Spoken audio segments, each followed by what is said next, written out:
제가 오늘 이제 말씀드릴 내용은 고혈압, 특별히 이제 약물에 대해서 해달라는 부탁을 받아서 약물 이야기를 잠깐 한번 보고자 하고요. 주된 이제 얘기는 약을 쓰면 이제 끊을 수 없지 않느냐라는 질문이 굉장히 많아서 그에 대한 요구를 조금 충족해 주셨으면 이라는 이제 요청을 받았습니다. 그래서 슬라이드는 몇 장 일부러 안 되게 만들었고요.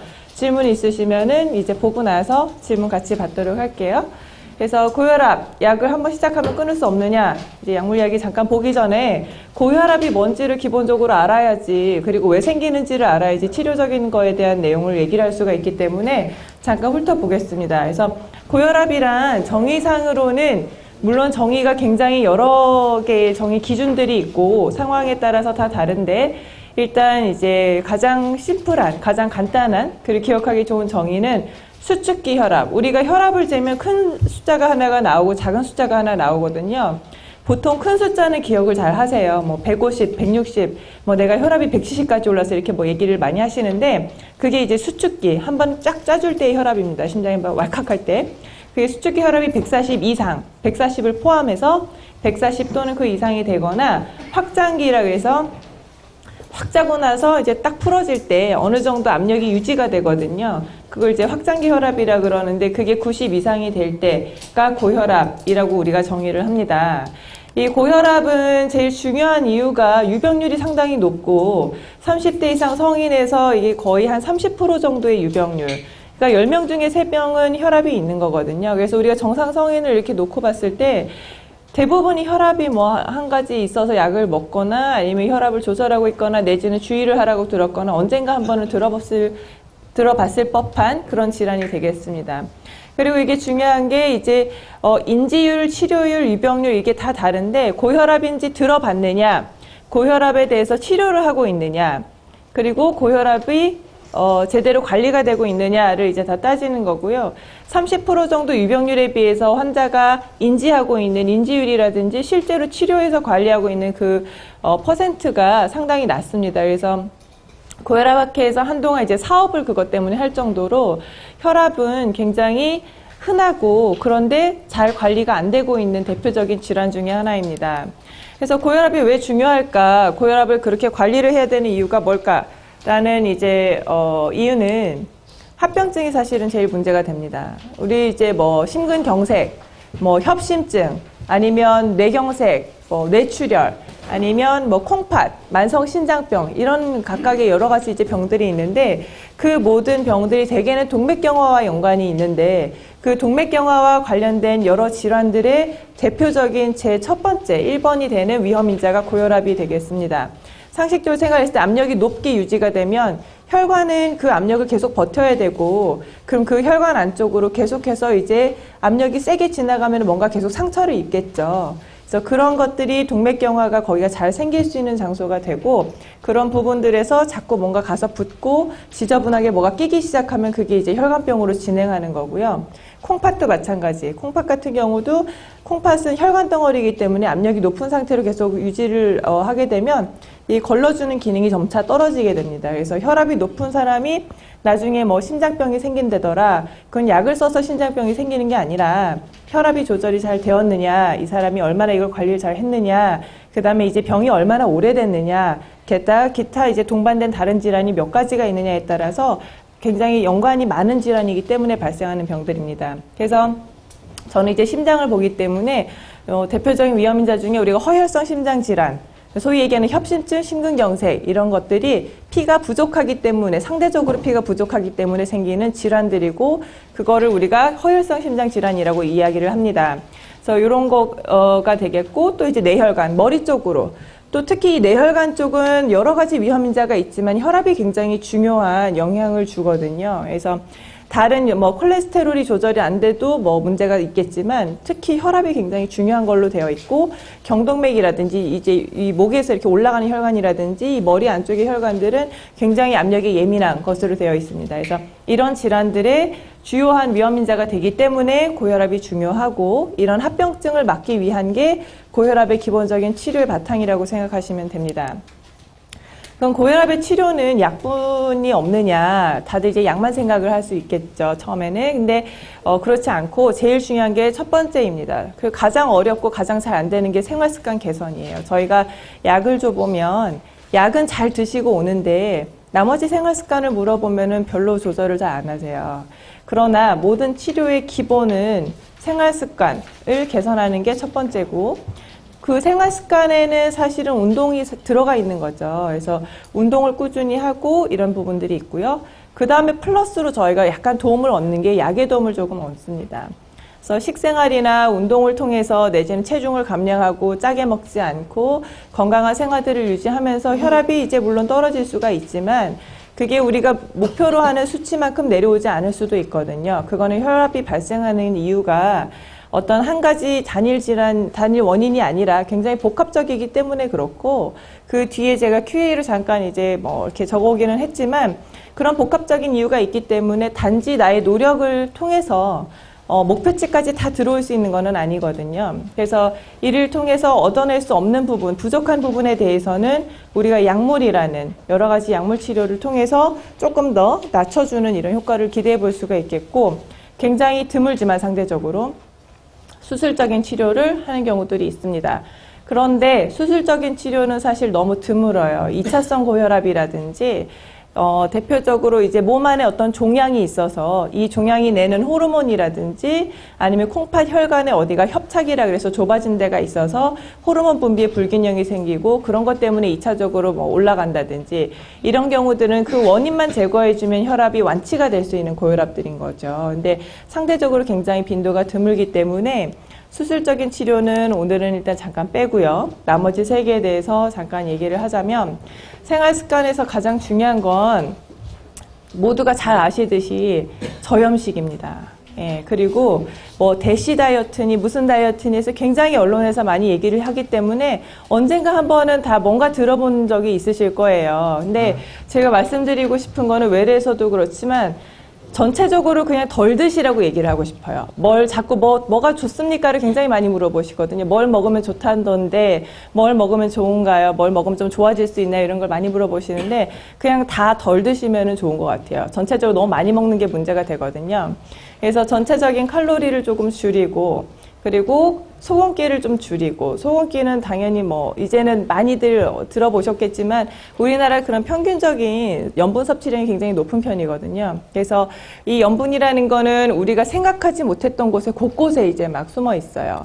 우리가 먹는 식빵 한쪽 전혀 짜지 않지만 그 안에도 소금이 이제 들어있고, 그런 식으로 이제 나트륨이나 염분이 여기저기 이제 들어가 있기 때문에 그거를 현실적으로 우리가 어디에는 몇 그램이 있기 때문에 요거는 먹지 말고 요거는 얼마만큼만 이제 어느 정도의 뭐 염분의 농도로 먹고 이렇게 얘기를 할 수가 없습니다. 우리가 나가서 먹는 거 집에서 뭐 다 재가지고 하면은 그게 되지만 우리가 한 번씩 외식도 하고 여기저기서 이제 먹는 게 100% 조절은 안 되고 그렇기 때문에 그렇게 얘기할 수는 없고요.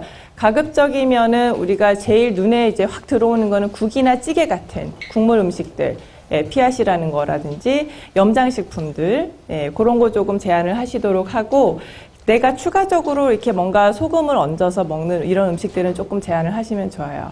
그리고 우리가 국을 먹을 때도 국에 이제 소금을 한 움큼 넣어서 먹으면 조금 짜잖아요. 그래서 이제 물을 더 부어서 그걸 다 마셔버리면 그 안에 있는 염분은 다 섭취하시는 거거든요. 하나도 안 짜지만. 그래서 우리가 이제 그런 것들을 통해서 엑스트라로 먹고 있는 이 염분들을 조금 줄여보는 게 하나가 되겠고, 또 이제 운동을 좀 규칙적으로 하면서 전체적인 체중의 조절, 그리고 체중도 중요하지만 근육의 양이라든지 체지방량을 조금 개선하는 이런 부분들을 노력해 볼 수가 있겠습니다. 또 그거는 꼭 고혈압이랑 직접적으로 연관은 없지만 우리나라 식단 자체가 너무나 탄수화물이 사실 주된 영양소로 자리하고 있기 때문에 가급적이면 영양의 균형을 맞추기 위해서 탄수화물을 조금 낮추고 뭐 필요한 이제 단백질이라든지 뭐 섬유소라든지 이런 부분들을 섭취를 하시라고 대개는 말씀을 드리고요. 식사 외에 다른 간식은 안 드시는 게 좋아요. 네.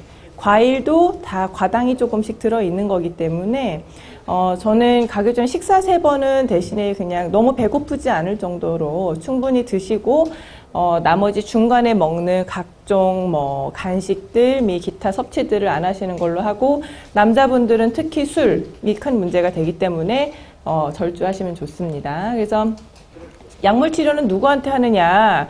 우리가 이제 어떤 사람은 혈압 외래 갔더니 약 먹으라고 그러고 누구는 좀 보자 그러고 조금씩 다 다르실 거거든요. 그걸 판단하는 거는 의사의 어떤 그 의학적인 판단이 들어갑니다. 그러니까 교과서적으로 수치 여기서부터 여기까지는 전부 약을 써. 뭐 여기서부터 여기까지는 약 안 써도 돼. 이렇게 딱 정해져 있는 거는 사실은 100%는 아니고요.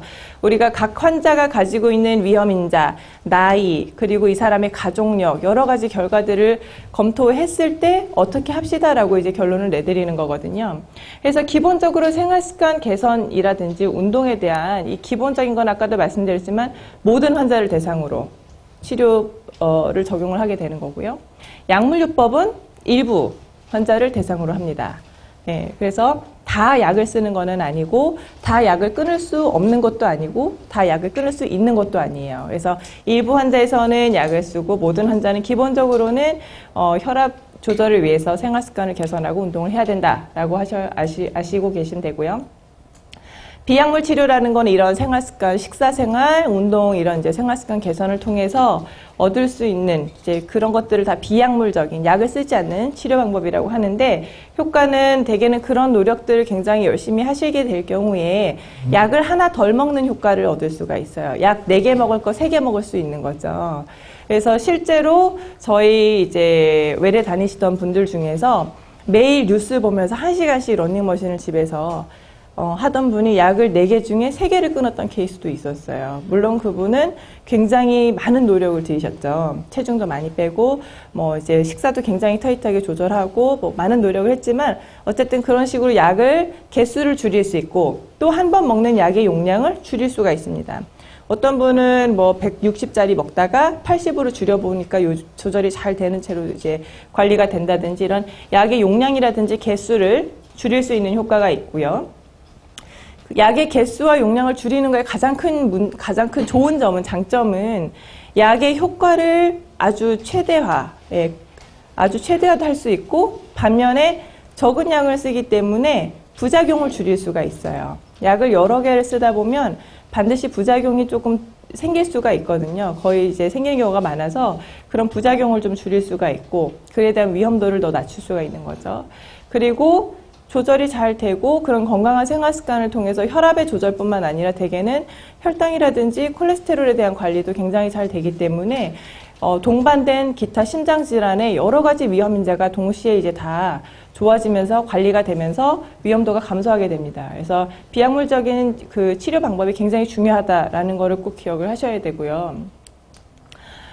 아까 말씀드린 대로 이제 저염식, 체중 줄이는 거, 그다음에 절주, 담배는 제가 말씀 안 드려도 다 예측을 하시겠지만 정말 백해무익합니다. 그래서 담배 당연히 안 좋고요.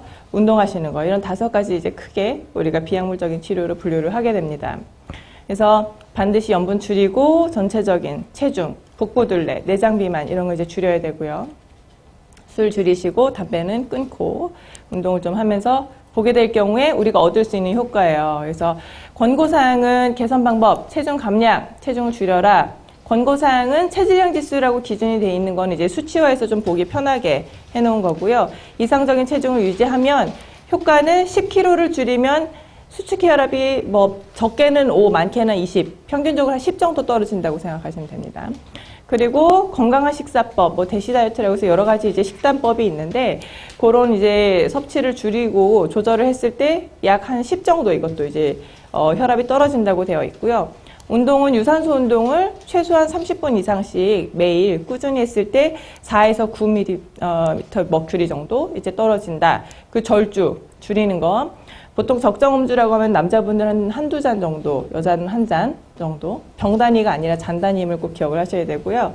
그래서 알코올 섭취량을 좀 제한을 하면 2에서 4 정도 준다라고 하면 이걸 다 합산하면 생각보다는 사실은 많은 부분이 개선될 수가 있겠죠. 그래서 이런 이제 비약물적인 치료를 통해서 이만큼 수축기 혈압을 기준으로 했을 때 혈압이 조절이 될 수 있다라는 이제 좋은 장점들이 있고 약물 치료는 어떤 환자한테 어떤 약물을 쓰는지는 어차피 제가 설명을 드려도 별로 의미가 없으세요. 그거를 이제 판단하실 게 아니고 어차피 다 이해를 하실 수 없는 부분이기 때문에 말씀드리고 싶은 거는 약은 환자한테 맞춤형으로 저희가 처방을 합니다. 그러니까 각 환자가 필요로 하는 약, 내지는 이 사람한테 가장 효과가 좋으면서 부작용이 적을 것 같은 약들이 대개는 정해져 있어요. 그거는 이제 의료인이 보면은 이제 어느 정도 이렇게 알 수 있는 부분들이 있고요.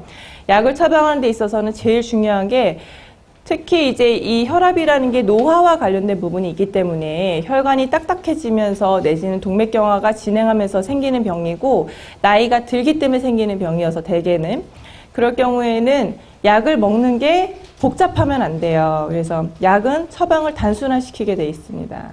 하루에 용법도 하루에 가급적이면 한 번, 그리고 알수도 가장 심플하게 한 알. 여러 가지 다른 약을 드시는 경우에 혈압은 하나지만 뭐 예를 들어서 관절 때문에 약 먹고 뭐 당뇨 때문에 약 먹고 뭐 때문에 약 먹고 이러다 보면은 굉장히 많아지거든요. 근데 이게 이제 나중에는 약물이 서로 상호작용을 하면서 문제가 되고 어떤 거는 빼먹고 정작 먹어야 될 약을 못 먹고 안 먹어도 될 거 먹고 이렇게 이제 문제가 생기기 때문에 약 처방을 단순화하고 그리고 약을 썼을 때 약을 나랑 안 맞는 약들이 있을 수가 있어요. 그거는 이제 어느 정도 써봐야지 아는 부분들이 있는 것도 있거든요. 그래서 그런 부작용을 계속해서 보면서 외래에서 모니터링을 하면서 이거를 해결을 해줘야지 약을 잘 드시게 되겠죠. 먹는 거 복잡하고 약 먹었더니 힘들기만 하면은 누가 약을 먹고 싶겠습니까? 그죠? 그래서 선생님, 여기 계신 분들이 이제 혹시 외래를 다니시는 분들이 있으면 외래 와보시면 별로 해주는 거 없는 것 같지만 저런 것들을 저희가 보고 있는 거예요. 의사랑 한두 마디 나누고 혈압 재고 이런 과정들이 다 이런 거 이제 우리가 보려고 보는 거지 꼭 피 검사를 해야지만 외래를 보는 의미가 있는 건 아니거든요. 그래서 이런 것들을 단순화하고 부작용을 계속해서 이제 관찰하고 제때제때 약을 필요한 약으로 바꿔주면서 궁극적으로는 우리가 약물의 어떤 수능도를 이제 약을 잘 먹을 확률을 좀 높이고자 하는 것이 치료의 이제 목표가 됩니다.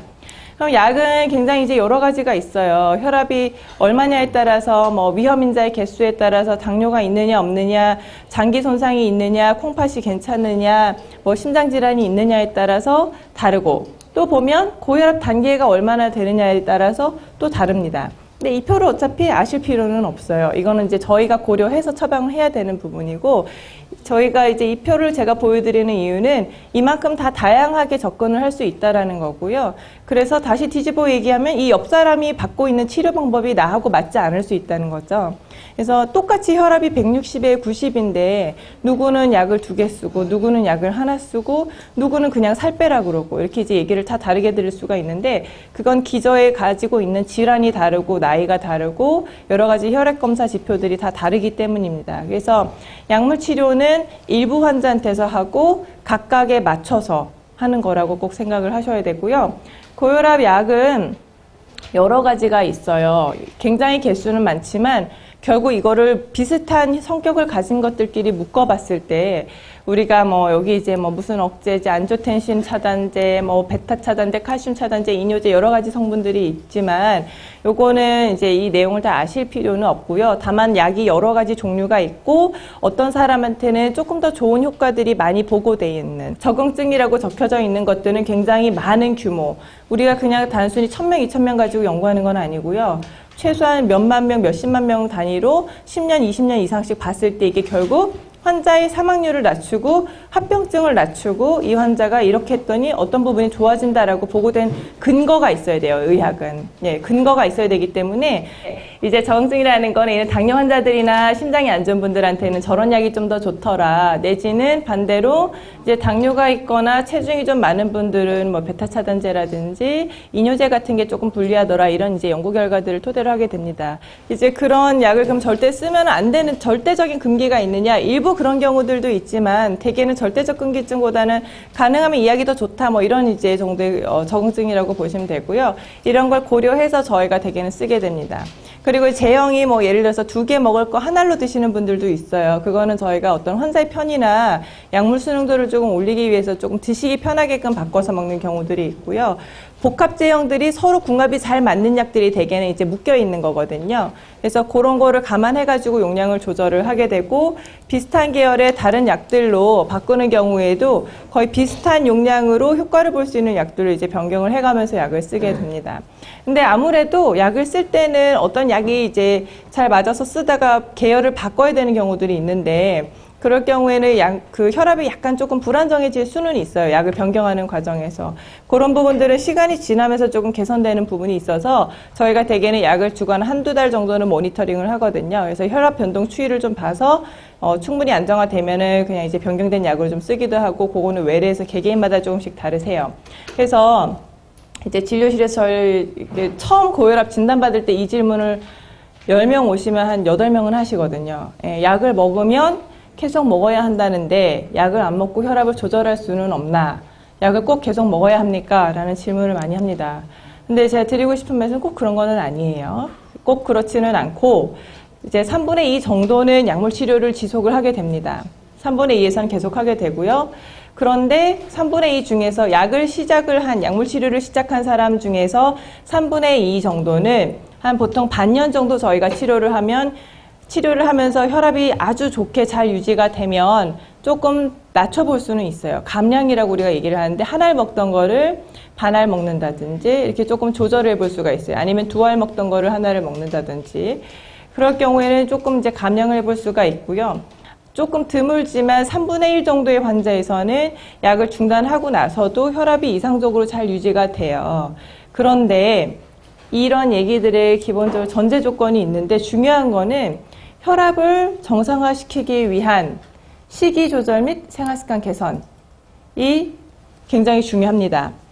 약을 쓰다가 약을 끊으면 약효는 싹 사라지겠죠. 시간이 지나면. 그러면 그간에 내가 어떤 혈압을 낮추기 위한 노력들을 하지 않고 단지 약에만 의존해서 혈압을 낮췄던 거라면, 그 약이 없어지고 나면 혈압은 다시 그만큼 올라오게 돼 있습니다.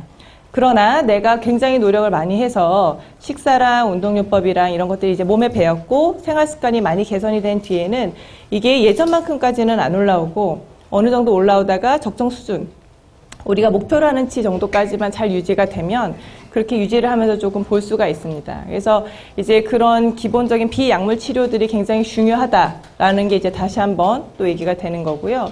그래서 약을 끊기 위해서는 운동량을 증가시키고 염분 섭취 짜게 먹지 않고 생활 습관 개선이 반드시 동반되어야 한다는 거를 꼭 기억을 하셔야 돼요. 예, 그래서 반드시 이러한 노력들이 없이 그냥 단지 약만 끊어주세요라고 하는 거는 앞뒤가 맞지 않아요. 그래서 노력을 많이 하시면서 대개는 그러면 약을 하나를 썼을 때 혈압이 조절되는 그 범위가 굉장히 약에 대한 요구량이라고 저희가 하는데 요구량 계속 줄거든요. 반알만 써도 충분히 조절이 잘 되고 또 잠깐 끊어도 조절이 잘 되는 경우들도 꽤나 있습니다. 그게 한 30% 정도 된다고 보시면 됩니다. 그래서 모든 환자에서 계속해서 약을 먹어야 되는 거는 아니고, 그런데 다수가 이제 먹게 되는 거는 사실은 맞고요.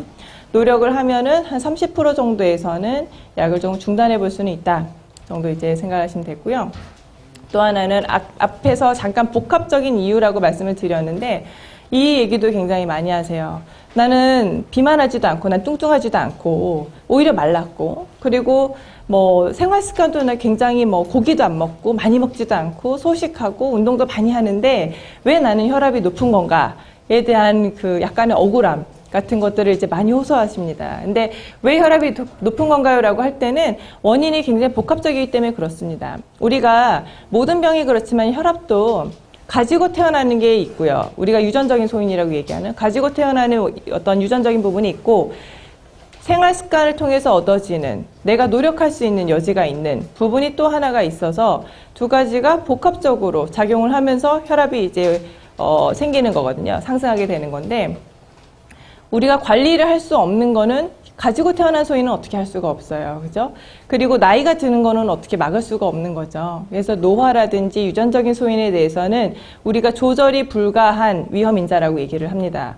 그리고 우리가 조절이 가능한 위험인자라고 하는 것들이 체중이라든지 운동, 염분, 그런 이제 기본적인 생활습관, 술, 담배 이런 것들이 되겠고, 그래서 운동 부족이나 비만, 잘못된 생활습관 이런 것들이 이제 우리가 조절을 해줘야 하고 주로 치료 목표로 삼는 그 비약물적인 치료의 목표가 되는 부분들이고요. 기타 이제 위험인자 중에 연령의 증가, 나이가 드는 거, 유전적인 요인, 가족력 이런 부분들은 우리가 조절할 수는 없지만 분명히 밝혀져 있는 고혈압의 위험인자는 맞습니다. 또 대사증후군이라든지 인슐린 저항성, 교감신경계 항진 이런 이제 조금은 전문적인 용어들이 나오는데 이런 이제 다른 그 기타 다양한 위험 요인들이 있어서 혈압은 복합적인 요인이 있기 때문에 겉으로 봐서는 생활 습관도 굉장히 훌륭하고 잘 조절을 하고 있고 노력도 많이 하고 전혀 비만하지 않지만 혈압이 높은 분들은 그런 기타 여러 가지 이유들이 그 뒤에는 다 깔려 있다고 생각을 하셔야 돼요. 그래서 혈압 저희가 치료 볼 때 이제 여러 가지를 확인을 하지만 그 중에 하나가 가족력이라든지 이제 고혈압의 가족력, 심장혈관 질환, 갑자기 급사하신 분, 뇌혈관 질환 이런 가족력들을 다 확인을 하게 되는 이유가 저런 유전적인 소인을 꼭 확인을 해야 되기 때문에 라고 생각하시면 됩니다. 그래서 고혈압 약물 이야기라고 이제 제목에 약을 정말 끊을 수 없느냐라는 질문을 하시면 이제 그렇지는 않다라는 게 오늘의 이제 주요 메시지고요. 그 중에서 약을 시작해서 잘 치료를 받던 분들 중에서 30% 가량에서는 말씀드린 대로 끊어볼 수 있습니다. 대신에 비약물적인 치료를 굉장히 열심히 잘 해야 합니다. 꼭 같이 노력을 해야 된다라는 거고요. 3분의 2 정도에서는 약물 치료를 계속 유지를 하면서 이상적으로 잘 조절이 되고 최소한의 용량으로 가장 극대화된 효과를 볼 수 있다면 그렇게 사실은 같이 동반자 같이 지내시는 경우들이 3분의 2 정도라고 보셔야 돼요. 그것도 조금 약 먹는 게 사실은 귀찮고 번거롭기는 하지만 다수가 그렇게 지내시고 또 익숙해지면은 그렇게 어려운 일은 아니기는 합니다. 근데 가급적이면은 불필요한 약이나 불필요한 외래를 줄이는 게 맞기 때문에 이제 노력은 끊임없이 계속 하시는 거는 맞고요. 나이가 들어가면서 혈압은 계속 조금씩은 올라요. 그거는 약에 대한 내성이 생겨서 그렇지 않느냐, 내지는 약에 중독이 돼서 그렇지 않느냐라는 또 질문을 많이 하시는데 그런 거는 아니고요. 혈관이 나이가 들기 때문에 그래요. 혈관은 나이가 계속 들어가고 세월이 가면서 당연히 이제 노화는 진행하기 마련이고 없던 병도 하나 두 개씩 생기기 때문에 치료의 기준이나 이런 게 다 조금씩은 약간씩은 바뀔 수는 있어요. 그래서 그런 부분들 때문이니까 약물의 어떤 시작을 하거나 치료를 하는 데 있어서 너무 두려움을 갖지는 마시고 아무 해주는 거 없는 것 같이 느껴지는 그 외래라 할지라도 오라는 날짜에 딱딱 맞춰서 잘 가서 계속해서 모니터링을 받으시는 게 굉장히 중요합니다.